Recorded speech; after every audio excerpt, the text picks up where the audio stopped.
why should we expect parents to get involved in school life? Why can't they say, hang on, you've had all this training, that's your job to teach them.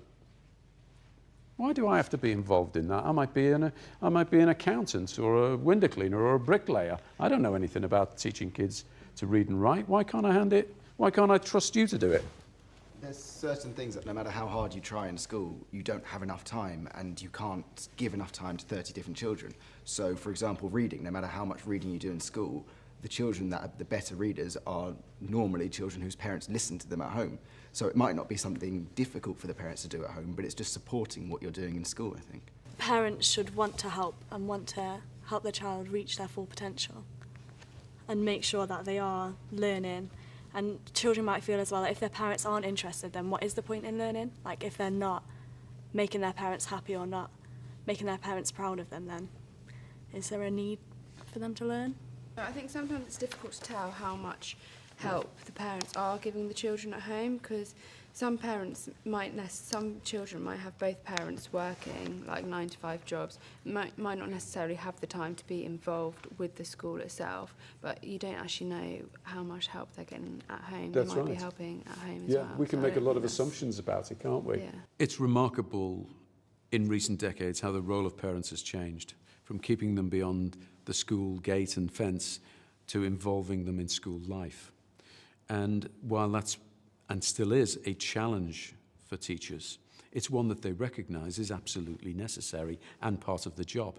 In the same way that when we go to our doctor, we expect to be consulted about our own health and about the treatment of our health.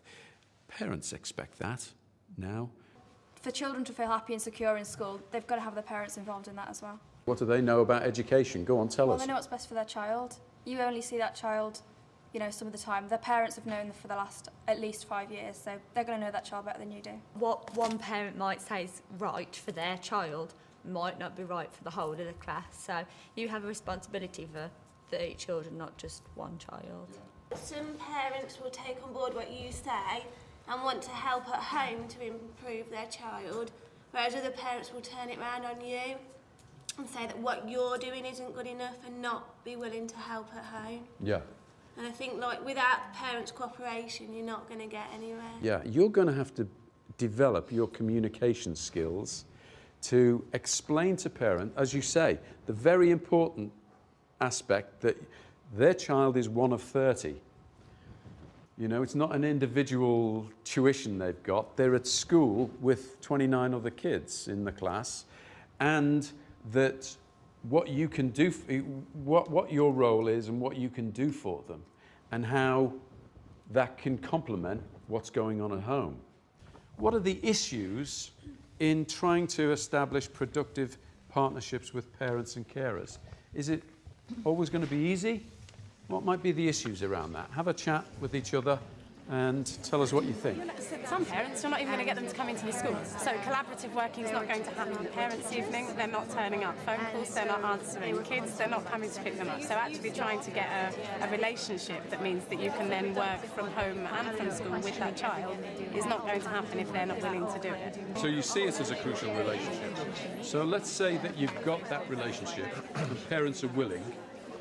What do you then do as a teacher to provide a productive partnership? It's a balance again, isn't it? That whole professional thing is a balance between that personal and professional.